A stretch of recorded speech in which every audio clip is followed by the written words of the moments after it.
अनावतु सहनौ भुनक्तु सह वीर्यं करवावहै तेजस्विनावधीतमस्तु मा विद्विषावहै। ओम शांति शांति शांति। हरि ओम श्री गुरुभ्यो नमः। हरि ओम। अध्याय 2 આપણે શ્લોક નંબર 10 પર વાતો ચાલી રહી છે। ફટાફટ આપણે 1 થી 10 શ્લોકનું છેલ્લી વાર પારાયણ કરશું, પછી આવતા વખતથી હવે 11મા શ્લોકથી નવો વિષય ચાલુ થાય છે, એટલે 11મા શ્લોકથી પારાયણ, એટલે 1 થી 10 શ્લોક તમારા બરાબર પાકા થઈ જવા જોઈએ। ઓમ શ્રી પરમાત્મને નમઃ। અથ દ્વિતીયોધ્યાય। સંજય ઉવાચ तं तथा कृपयाविष्टम् अश्रुपूर्णाकुलेक्षणं विसीदन्तमिदं वाक्यम् उवाच मधुसूदन। श्रीभगवानुवाच कुतस्वाकस्मलमिदं विषमे समुपस्थितम् अनार्यजुष्टमस्वर्ग्यम् अकीर्तिकरमर्जुन क्लेब्यम् आस्मगमः पार्थ नैतत्त्वय्युपपद्यते शूद्रं हृदय दौर्बल्यं त्यक्तोत्तिष्ठ परन्तप। अर्जुन उवाच कथं भीष्ममहं संख्ये द्रोणं च मधुसूदन इषुभिः प्रतियोत्स्यामि पूजार्हा वरिसूदन। गुरून् हत्वा हि महानुभावान् श्रेयो भोक्तुं भेक्षमपीह लोके हत्वार्थकामस्तु गुरूनिहैव भुञ्जीय भोगान् रुधिरप्रदिग्धान् न चैतद्विद्म कतरन्नो गरीय यद्वा जयेम यदि वा नो जयेयुः यानेव हत्वा न जिजीविषाम तेव स्थिता प्रमुखे धार्तराष्ट्रा कार्पण्यदोषो पहत स्वभावः पृच्छामि त्वां धर्मसम्मूढचेताः यश्रेयस्यात् निश्चितं ब्रूहि तन्मे शिष्यस्तेऽहं साधि मां त्वां प्रपन्नं न हि प्रपश्यामि ममापनुद्यात् यच्छोकमुच्छोषणमिन्द्रियाणाम् अवाप्य भूमावसपत्नमृद्धं राज्यं सुराणामभिचाधिपत्यं। संजय उवाच एवमुक्त्वा ऋषिकेशं गुडाकेश परन्तप न योत्स्यैति गोविन्दम् उक्त्वा तूष्णी बभूव। तमुवाच ऋषिकेश प्रहसन्निव भारत सेनयोरुभयोर्मध्ये विसीदन्तमिदं वचः। સંજય ઉવાચ અને એના 2 શ્લોક ચાલે છે, એમાંનો બીજો શ્લોક એટલે કે શ્લોક નંબર 10। હે ભરતવંશી ધૃતરાષ્ટ્ર, અંતર્યામી શ્રી કૃષ્ણ મહારાજ બંને સેનાઓની મધ્યે શોક કરતા અર્જુન પ્રત્યે મલકાતા હોય એમ આ વચન બોલ્યા। પ્રહસન્નિવ એના પર આપણી વાતચીત થઈ કે જાણે કે કટાક્ષમાં હસતા હોય એવી રીતે। 2 કારણથી આવી રીતે હસવાનું થયું ભગવાનને કે પહેલા તો યુદ્ધ કરવાનો ભાવ હતો અને હવે કે છે મારે યુદ્ધ કરવું નથી, અને બીજું હું તમારા શરણે આવ્યો છું અને પછી કે છે કે મારે હવે મારે યુદ્ધ કરવું નથી। આ 2 વિરુદ્ધ ભાવ 2 વિષય પર ભગવાનને દેખાણા, એટલે જાણે કે હસતા હોય કટાક્ષમાં હસતા હોય એવી રીતે ભગવાન હસ્યા એવું અર્જુન એવું સંજય ધૃતરાષ્ટ્રને કહે છે। અને ત્રીજો પોઈન્ટ હતો અજ્ઞાનીની દ્રષ્ટિમાં બધા અજ્ઞાની હસવાને પાત્ર હોય છે। જ્ઞાની થઈ જાય ને હસે, આ શું જીવન જીવે છે, આ બધા મૂર્ખ છે, આખો દિવસ ધન ને ભોગ ને એની પાછળ। એટલે ભગવાન જ્ઞાની છે અને આ અજ્ઞાની અર્જુનને જોઈને એની વાતો સાંભળીને હસવું આવે છે। જેમ નાના બાળકને ઘણી વાતો સાંભળીને આપણને હસવું આવે એવી રીતે ભગવાનને આવે છે।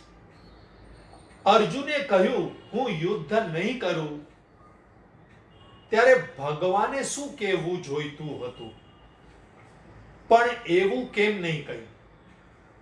સામાન્ય રીતે જો બહુ સુંદર આ વિષય હવે આવવાનો છે કે રાજ્ય જોઈતું હતું અર્જુનને, પત્ની હતી અર્જુનની, એનું અપમાન થયું હતું અને જે કંઈ પણ વિજય થશે, પ્રસિદ્ધિ થશે, બધી અર્જુન અને પાંડવોની થવાની છે. હવે અર્જુન જ કે મારે લડવું નથી, તો ભગવાન શું કેવું જોઈતું હતું? આપણે બધા શું કહીએ? ધારો કે છોકરો કે મારે સત્સંગમાં નથી આવવું, કઈ વાંધો નહીં, તારી મરજી હોય એમ આપણે બધા એમ કહીને બેસી જાય. છોકરી હોય ઘરમાં જ બેઠા હોય, પતિ, છોકરા, છોકરી, એ કે અમારે સત્સંગ નથી સાંભળવો, વાંધો નહીં. સગા પતિ હોય, સગા પુત્ર હોય, સગા પુત્રી હોય કે પત્ની હોય, જે અહીંયા બેઠા છે એની વિરુદ્ધ જે સ્વજનો હોય, અને એ લોકોને તમે કહો કે અથવા તો એ લોકો જ કે અમારે સત્સંગ સાંભળવો નથી, તું સાંભળ, તો આપણે શું કરીએ? ચૂપચાપ આપણે આપણી રીતે આપણું કામ કરી નાખીએ. સામાન્ય રીતે આપણા બધાનું આવું જ હોય છે કે લોકોને કરવું હોય તો કરે, ન કરવું હોય તો આપણે આપણું કરીએ. ભલે આપણું કર્તવ્ય છે.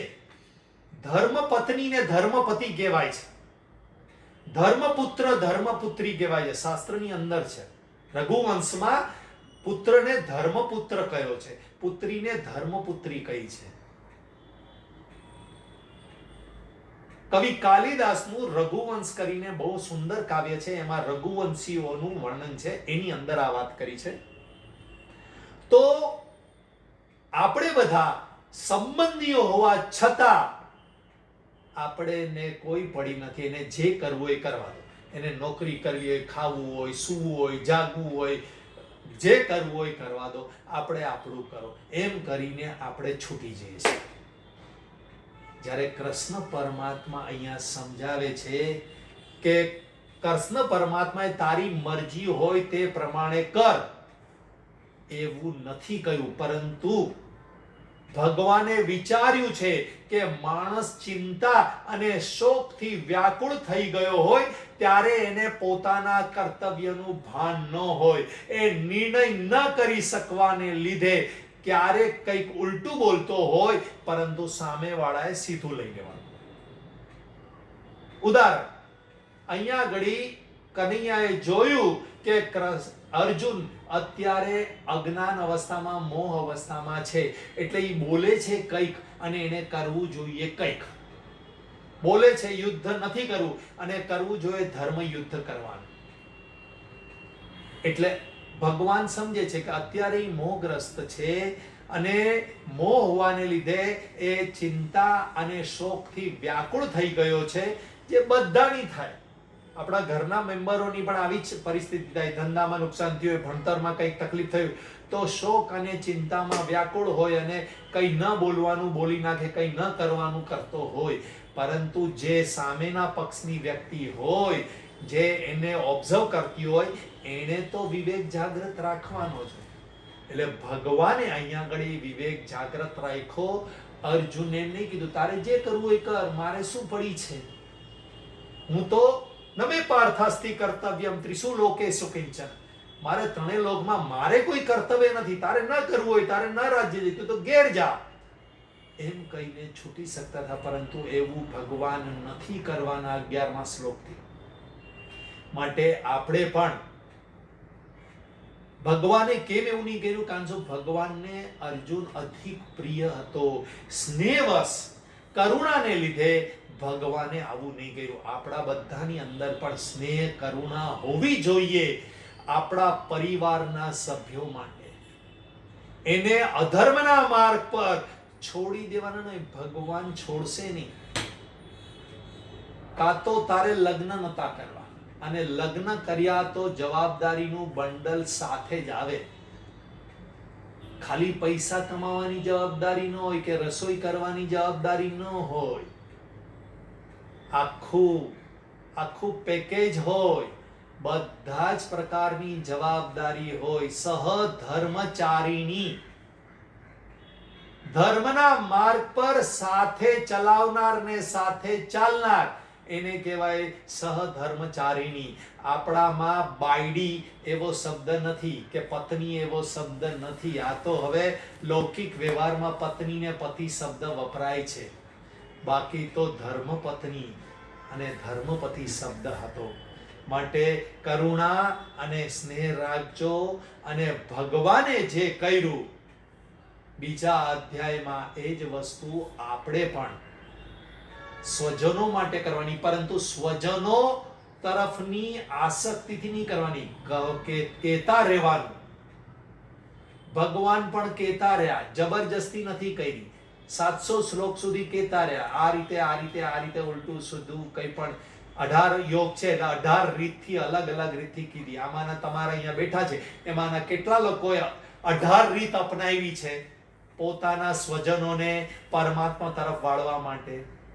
ન અપનાવી હોય તો ધ્યાનમાં લેજો. ભગવાન આપણને આદેશ આપે છે કે 18 રીત અપનાવો. ગમે તે તમે તમારી રીતે વિચારો, અલગ અલગ પ્રકારની રીતો. ભગવાનની ખાસિયત શું છે? તો કે ભગવાન સાધકોના વચનો તરફ ધ્યાન નથી દેતા. ભગવાનને આપણે ગાળ આપીએ, તું તો મારું કંઈ સંભાળતો જ નથી ને આમ ને તેમ ને વગેરે વગેરે. ભગવાન આપણા વચનો તરફ ધ્યાન નથી આપતા. માં પણ કડવું બોલતી હોય તો ભગવાન વચનો તરફ ધ્યાન નથી આપતા. ભગવાન માના આચરણ તરફ ધ્યાન નથી આપતા. લાફો મારી દીધો હોય છોકરા કે છોકરીને તો એના આચરણ તરફ ધ્યાન નથી આપતા. આ ભગવાનની ખાસિયત છે, પરંતુ એની પાછળના ભાવ તરફ ધ્યાન આપે છે. અહીંયા આગળ અર્જુનના યુદ્ધ ન કરવાનો ભાવ ભગવાને પકડ્યો. અર્જુનનો યુદ્ધ ન કરવાનો ભાવ શું હતો? કે મારે સ્વજનોને નથી મારવા. આ ભાવ સુંદર કહેવાય, પરંતુ એ મોહ સાથે ચીટકેલો હતો એટલે મોહ કાઢવાનો હતો. બાકી તો પછી સમજદાર હતો.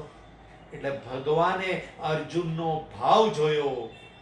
વચન માત્રથી અર્જુન શરણે થયો છે, છતાં પણ એ શરણે થયો ને સ્વીકારી લીધો. આપણે આગળ જો ચર્ચા કરી કે બોલે છે કંઈક અને કરે છે કંઈક, તો ભગવાન જોતા નથી. કંઈ નહીં, ગમે તે ભાવે મારા શરણે આવ્યો ને, અજામિલની જેમ ગમે તેમ મારું નામ લીધું ને, ભગવાન દયાળુ છે. એવી રીતે જ ભગવાન શરણે આવેલાનો કોઈ પણ ભાવથી શરણે જાઓ તો આપણો ઉદ્ધાર કરે છે. ભગવાન એનો સ્વીકાર કરી જ લે છે. કેટલા દયાળુ છે. આગળ અહીંયા શ્લોકમાં આવે છે ઋષિકેશ. ઋષિકેશ એટલે ઋષિકા ઈસહ. 9મા શ્લોકમાં ઋષિકેશ શબ્દ છે, એને 9મા ને 10મા ની અહીંયા સાથે લીધેલું છે. એટલે ઋષિકા ઈસહ. ઋષિકા એટલે ઇન્દ્રિય, ઇન્દ્રિયોના સ્વામી. આમ તો ઇન્દ્રિયોનો સ્વામી મન છે. મન કેપ્ટન છે 5 ઇન્દ્રિયોનો. બરાબર મન પ્રમાણે જ ઇન્દ્રિયો જોવા નીકળે, ખાવા નીકળે, ઠંડક ગરમી બધો અનુભવ કરે મન. ઇન્દ્રિયોનો સ્વામી મન છે. પરંતુ મનની અંદર કોણ બેઠું છે? તો પરમાત્મા. અને માટે અંતર્યામી એ ઋષિકેશ છે. અહીંયા શબ્દ ઋષિકેશ એ અંતર્યામી તરીકે છે. પ્રાણીઓના અંદરના ભાવને જાણવા વાળાને ઋષિકેશ કહેવાય. અર્જુનના અંદરનો ભાવ જાણ્યો અને એટલા માટે ભગવાનનું નામ અહીંયા ઋષિકેશ કહેવામાં આવ્યું છે. શ્લોકની અંદર તમુ ઉવાચ. ઉવાચ એટલે બોલ્યા 10મા શ્લોકમાં. અને છેલ્લે વચઃ એટલે વચન. આ બેનો અર્થ થાય બોલ્યા. વચન એટલે પણ બોલવું અને ઉવાચ એટલે પણ બોલવું. તો બબ્બે વાર કેમ આ સંજયે કહેવું પડ્યું તમુવાચ અને વચઃ? તો એનું કારણ એ છે કે સંજય હવે ધૃતરાષ્ટ્રને કહેવા માંગે છે. આ સંજય ધૃતરાષ્ટ્રને રણ મેદાનની પરિસ્થિતિ કહી રહ્યો છે. તો ધૃતરાષ્ટ્રને કહેવા માંગે છે કે હવે ભગવાન રહસ્યમય વાણી, કારણ સંજયને તો ખબર જ છે 10 દિવસ યુદ્ધના 10 દિવસ પછી ધૃતરાષ્ટ્ર સામે ગીતા કેવા બેઠો છે. યુદ્ધનું બધું વર્ણન કરે છે, એમાં શરૂઆતમાં ગીતા કેવા બેઠે. એટલે સંજયને તો ખબર જ છે એટલે સંજય કહે છે કે હવે જે રહસ્યમય જ્ઞાન પ્રગટ કરવાના છે તે સરળતાથી અને સુબોધ ભાષામાં સમજાવવાના છે. હવે રહસ્યમય જ્ઞાન ભગવાન સમજાવવાના છે, માટે ધૃતરાષ્ટ્ર સાવધાન થઈ જા. હજી એ 10મો દિવસ છે, હજી એ યુદ્ધ રોકી શકાય એમ છે. આડકતરી રીતે સંજયની અંદર આવો ભાવ હતો અને એટલે જ સંજય બોલ્યો 2 વાર. સાંભળો, ધ્યાન આપીને સાંભળો. આપણે બોલીએ ને બરાબર સાંભળ, બીજે બધે જો નહીં, ધ્યાન આપ. 2 વાર ધ્યાન આપ એટલે પણ સાંભળવું અને સાંભળ એટલે પણ સાંભળવું. તો એવી રીતે અહીંયા રહસ્યમય જ્ઞાન બહુ સરળતાથી સમજાવવાના છે. હું પણ બોલીશ ને, એટલે સંજય એમ કહે છે કે હું પણ જે બોલીશ ને એનાથી પણ તમને જ્ઞાન થઈ જશે. જો તમારે કરવું હશે જ્ઞાન તો. ઘણીવાર એવું હોય આપણે બોલીએ પણ સ્વજનોને લેવું ન હોય તો એ કે મને કઈ નથી ખબર પડતી, તું તારે જે કરવું એ કર. બધી ખબર પડતી હોય પરંતુ એમને જ્ઞાન લેવું ન હોય એટલે એવું બોલે. અહીંયા એ તરફ હવે જે ભગવાન કહેવાના છે એ તરફ, હે ધૃતરાષ્ટ્ર તું ધ્યાન આપજે. અને ધૃતરાષ્ટ્રની જેમ આ આખા સંસારના લોકોને જે મોહગ્રસ્ત છે બધા, એને પણ કીધું છે કે હવે ધ્યાન આપીને ભગવાનનો ઉપદેશ સાંભળવા જેવો છે. વેદવ્યાસજી આની અંદર બોલે સેનયોર ઉભયોર મધ્યે, એટલે કે સંજયના મોઢે વેદવ્યાસજી સેનયોર ઉભયોર મધ્યે એવું બીજી વાર કહે છે. પહેલા અધ્યાયમાં પણ સેનયોર ઉભયોર મધ્યે, સેનયો ઉભયો મધ્યે એટલે સેનાની વચ્ચે ઊભો છે. અર્જુન દુશ્મનની સામે પણ એકાગ્રતાથી ગીતા સાંભળે છે. શત્રુ સામે 2 મિનિટ પણ તમે ગાફેલ રહી અને સમય કાઢી ન શકો. 2 મિનિટ પણ કઈ કર્યા વગર રહી ન શકો, નહીતર તો તલવારથી ડોકું કાપી નાખે. એવી પરિસ્થિતિમાં પણ અર્જુન ઓલમોસ્ટ 2.5-3 કલાકની ગીતા શાંતિથી સાંભળે છે. તો ભગવાન અને વેદવ્યાસજી કહેવા માંગે છે કે જીવનમાં ગમે તેવા વિપરીત પ્રસંગો પણ આવે અને જો ઉપદેશ મળતો હોય તો બધા વિપરીત પ્રસંગને બાજુ પર મૂકી અને ઉપદેશ તમે ગ્રહણ કરી શકો એમ છો. અર્જુન જેવો વિપરીત પ્રસંગ તો દુનિયામાં કોઈને ના આવે કે સામે દુશ્મન હથિયાર લઈને ઊભો છે અને તમે શાંતિથી કોઈ હથિયાર ઉપાડતા નથી અને ડર વગર તમે ગીતા સાંભળી શકો છો. એવું અર્જુન સાંભળે છે. તો આપણને બધાને પણ કહે છે કે આનાથી વિશેષ તો તકલીફદાયક કોઈ, મરવાના છો ફટાક કરીને, 2-5 સેકન્ડમાં જો ગોળી મારી દે, તલવાર મારી દે તો મળી જાઓ. આવી પરિસ્થિતિ તો આપણને કોઈને આવતી નથી અને છતાંય આપણે બધા આળસ કરી, અરે યાર ટાઈમ મળતો નથી, સમય નથી, શનિવાર છે, 1 જાન્યુઆરી છે, આવા બધા રવિવાર છે, રજાનો દિવસ છે, મોજ મજા કરવાના દિવસ છે, આવા બધા આપણે બહાના બનાવતા હોઈએ છીએ. અહીંયા આગળ વેદવ્યાસજી કહે છે સેનયોર ઉભયોર મધ્યે, સેનાની વચ્ચે ઊભા હો તો પણ ગીતાનો ઉપદેશ તમે સાંભળી શકો છો. એ અર્જુને પુરવાર કર્યું. તો આપણે કોઈ પણ પરિસ્થિતિ આપણા જીવનમાં આવે, કોઈ પણ સ્વજનો હોય, યુદ્ધ કરવા તો નથી આવ્યા ને સ્વજનો. ધારો કે આ જ સમયે સ્વજન આવ્યો, બેસો મારી બાજુમાં, અડધો કલાક પછી આપણે મોજ મજા કરશું, ખાશું પીશું ને મજા કરશું, ટાઈમ પાસ કરશું. એવી તો ખરાબ પરિસ્થિતિ નથી કે સ્વજનો આવી ગયા અથવા તો સ્વજનોને ત્યાં જવું પડ્યું હોય. હવે તો ઓનલાઈન છે એટલે ગમે ત્યાં તમે ગયા હો તો અડધો કલાક તો તમે સ્પેર કરી શકો છો. અર્જુન જો 3 કલાક સ્પેર કરી શકતો, આપણે બધા હમણાં જ ગીતાનું પારાયણ કર્યું, તમને બધાને ખબર છે 3 કલાક લાગે છે. ધારો કે અર્જુન અને કૃષ્ણ એક્સપર્ટ હોય તો 2 લાગે કલાક, 2.5 કલાક લાગે.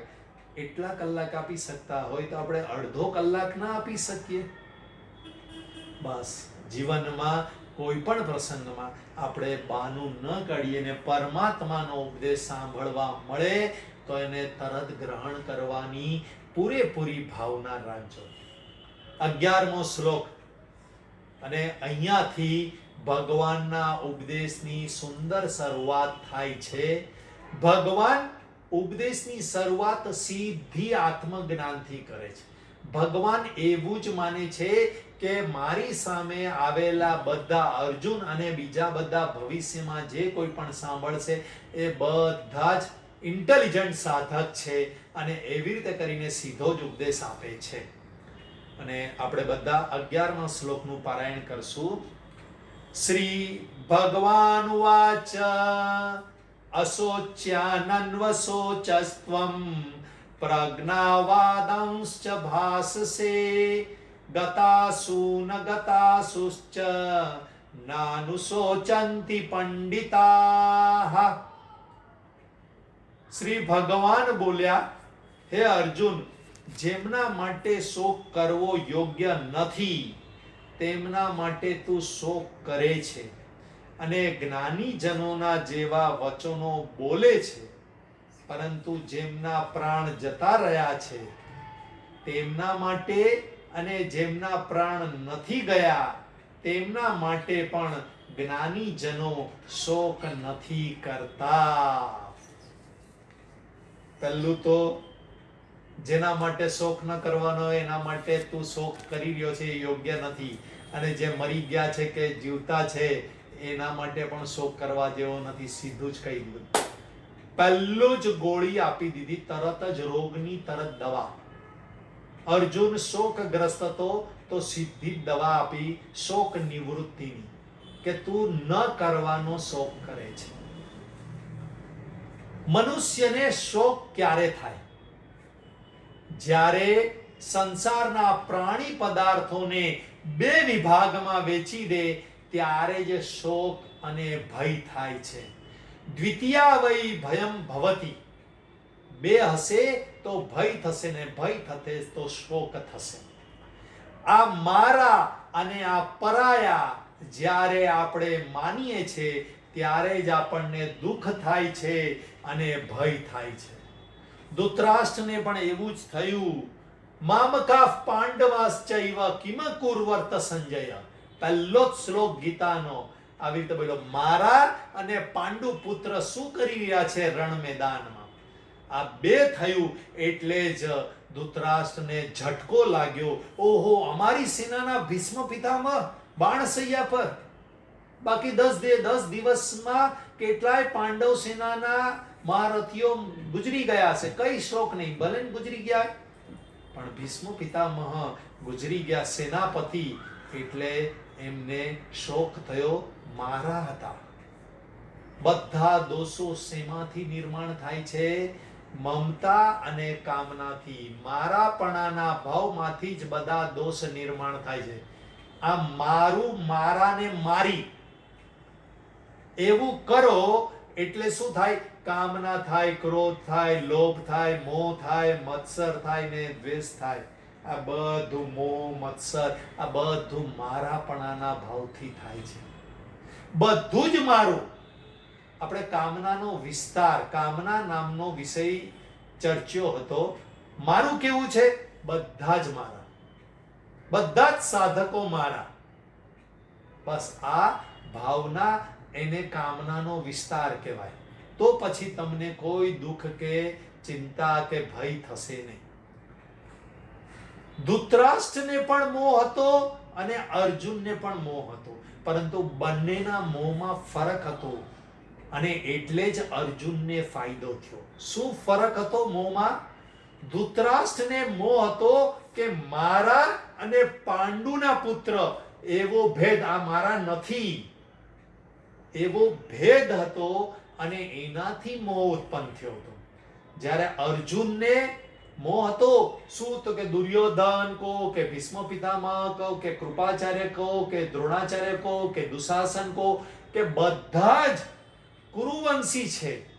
અને પહેલા જ અધ્યાયમાં કહે છે કુરુવંશનો નાશ થઈ જશે આ યુદ્ધની અંદર.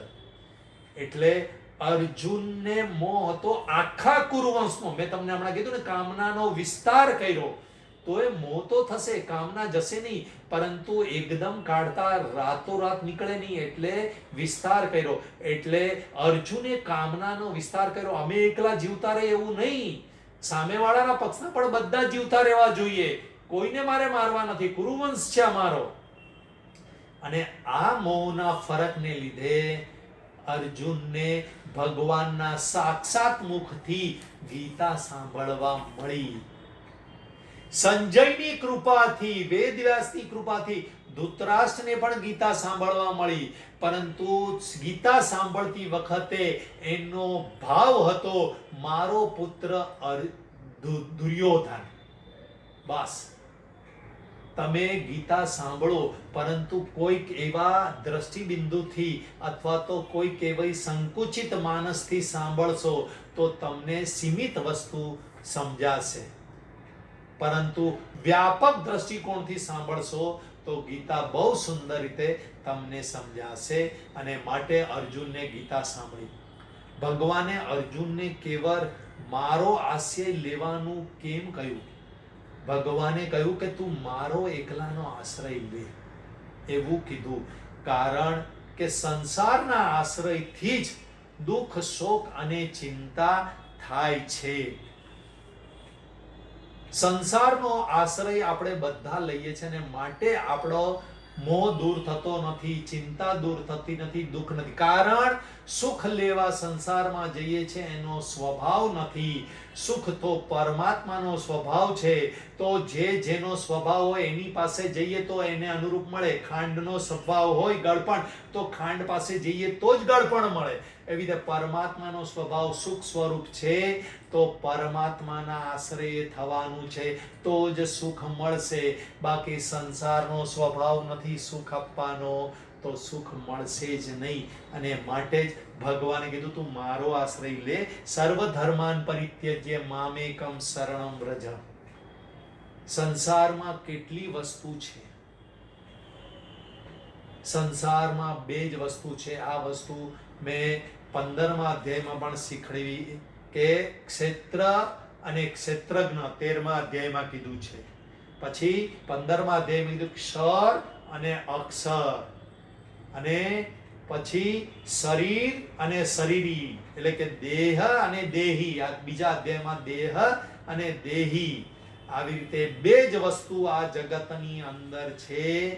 માટે આ સત એટલે કે સત અને અસત એટલે કે દેહી, ક્ષેત્રજ્ઞ, અક્ષર, આ તો અવિનાશી છે અને એ જ તું છે. બાકી બીજું છે એ મિથ્યા છે. માટે એનો શોક કરવો યોગ્ય નથી. એટલા માટે આ શ્લોકની અંદર કીધું કે તું જેનો શોક કરે એ તો શરીર નાશ પામવાના છે, એ તો મિથ્યા જ છે.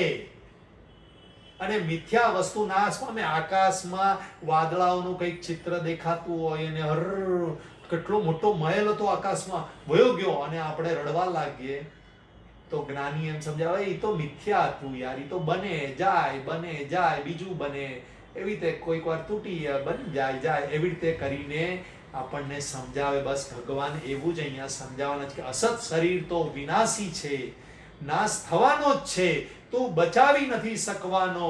માટે જેને તું બચાવી ન શકે એનો શોક શું કરવાનો? આગળની વાતો આપણે આવતીકાલે એટલે કે સોમવારે જોઈશું. ઓમ પૂર્ણમદ પૂર્ણમિદં પૂર્ણાત પૂર્ણમુદચ્યતે પૂર્ણસ્ય પૂર્ણમાદાય પૂર્ણમેવાવશિષ્યતે. ઓમ શાંતિ શાંતિ શાંતિ. હરિ ઓમ શ્રી ગુરુભ્યો નમઃ. હરિ ઓમ. જેને પણ પ્રશ્ન હોય એ ચોક્કસ આવતીકાલે શનિવારે રાતના વર્ગમાં આવી શકે છે. જેનો પ્રશ્ન હોય અને એ પૂછે તો એના ચહેરાને જોઈને, એની મનસ્થિતિને જોઈને એને અનુરૂપ જવાબ આપવો, એને ફાયદાકારક થશે. ઓમ.